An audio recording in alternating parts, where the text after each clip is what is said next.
When I moved into a small, upscale, gated community just outside Crest Hill, I brought with me the one thing I truly loved, my graphite gray Vortex GTR. It wasn't loud. It wasn't flashy, but it was mine. I never revved it late at night. I never sped through the neighborhood. I treated that car like art. Apparently, my quiet pride and joy was enough to rattle the nerves of one particular person. The neighborhood association's self-declared queen bee, Beverly Lancaster. First sign of trouble? A note slapped on my windshield. No greeting, no signature, just a passive-aggressive tirade. This vehicle threatens the tranquility of our community. Its aggressive styling encourages reckless behavior and frightens children. Remove it within 14 days or face formal action. I laughed and snapped a photo of it. Save it in a folder I keep for ridiculous HOA nonsense. I figure she was just blowing steam. After all, I never broke any rules. The handbook said nothing about banning specific cars. And if anyone was a hazard, it was Beverly herself. Seen weekly tailgating joggers in her over-polished Navigator while yelling into a Bluetooth headset. 2 weeks later, I stepped outside with my morning coffee and stopped cold. My car looked like it had survived a riot. The windows were busted out, paint stripped down to the frame, all 4 tires slashed. It was wrecked. As I stood there stunned, my neighbor Trish walked over, whispering, "Last night I saw Beverly and her yard guy poking around your driveway. Looked strange." "Strange, huh?" I muttered. "You didn't think to call someone?" No yelling. No panic. I turned around, walked inside, and pulled up the feed from the security camera I'd had installed inside my porch light. There she was, Beverly Lancaster, robe, slippers and all, swinging a hammer like she was remodeling a haunted house, shouting about mechanical threats to family values. I paused the video, grabbed my phone, and called my attorney. Beverly wanted that car gone? Fine. But now she'd be paying to replace it, down to the last screw. She probably thought she was some kind of vigilante hero when she strutted back to her house that night. Like smashing a sports car was some community service badge of honor. What she forgot is that I had the 2 things she never counted on: the law and clear evidence. I gave the police everything: video, timestamps, even Trish's reluctant statement. The responding officer watched the footage and said, "She's not even trying to hide it. No gloves, no mask, just Beverly in a nightgown, bashing a sports car like she's working demolition." The HOA board scrambled into damage control. I got an official apology, though of course, not from Beverly. She denied everything when the officer came knocking. Claimed I was a danger to the neighborhood. Said she'd intervened to protect children. Right? Because slashing tires is the new neighborhood watch.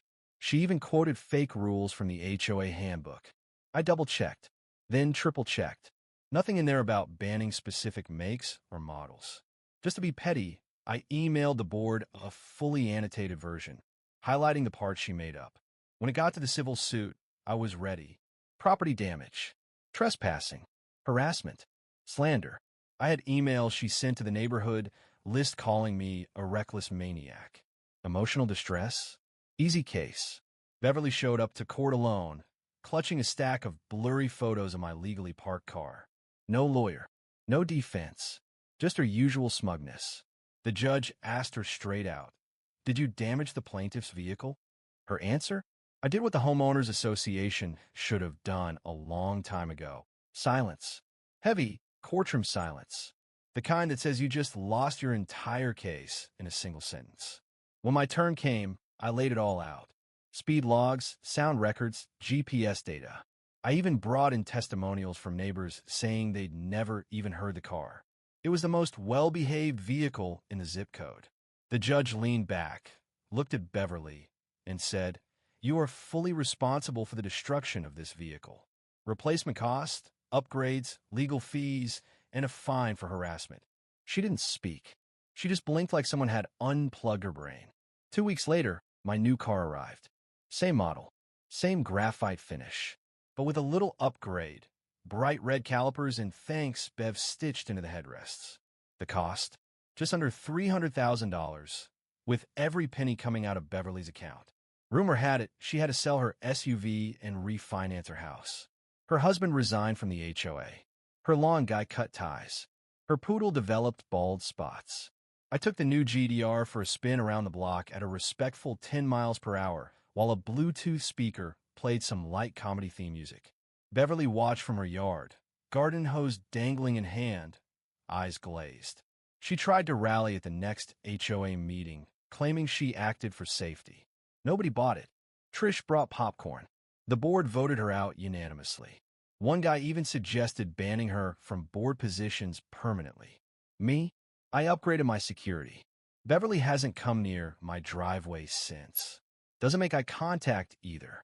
Oh, and I framed that original windshield note and hung it in my garage, right next to a still from the security footage of her swinging that hammer. Sometimes I sit in my new ride, look at that picture, and smile. Not because I want a lawsuit, but because I proved to everyone in that neighborhood that HOA titles don't give you the right to destroy what you don't understand. And if you let your personal grudge turn into a crime, you better be ready to pay for it. Looking back, I didn't just want a lawsuit. I set a boundary. In a neighborhood full of manicured lawns and fake smiles, I reminded everyone that respect isn't optional. You don't get to rewrite the rules just because you don't like what someone else has. You don't get to punish people for their success. And you definitely don't get to destroy someone's property because you think your opinion matters more than the law. Beverly wanted control, but what she got was consequences. Real, tangible ones. The kind you feel in your bank account and your reputation. And while I never raised my voice or matched her drama, I made sure she'd never forget what happened, and neither would anyone else who thought they could act the same way. The beauty of it all? I never had to break a single rule. I didn't speed. I didn't retaliate. I didn't post angry rants online. I just let the facts speak. And when the dust settled, justice didn't come in the form of revenge. It came with receipts, court orders, and a brand new set of leather seats stitched with poetic payback. Nowadays, Beverly keeps her distance. She walks her dog on the opposite sidewalk, avoids eye contact at mailbox row, skips community events. I didn't ask for that, but I'll take the peace. Funny how someone so loud can go completely silent once the power shifts. As for me, I still drive the new Vortex. Still keep it clean. Still never go over 20 miles per hour within the gates. But every now and then, I catch a few glances from neighbors. People who once stayed quiet but now nod, smile, even wave. Like they finally saw the truth behind all the fake outrage. That original note Beverly left, it still hangs in my garage, framed next to the freeze frame of her mid-swing destruction attempt. Not out of spite, out of principle. A reminder that when people try to bully you into submission, the best response isn't to fight fire with fire. It's to stay calm, gather proof, and let the facts do the talking. Because nothing scares petty power more than someone who knows their rights and isn't afraid to use them. And nothing feels better than turning someone's grudge into your own trophy.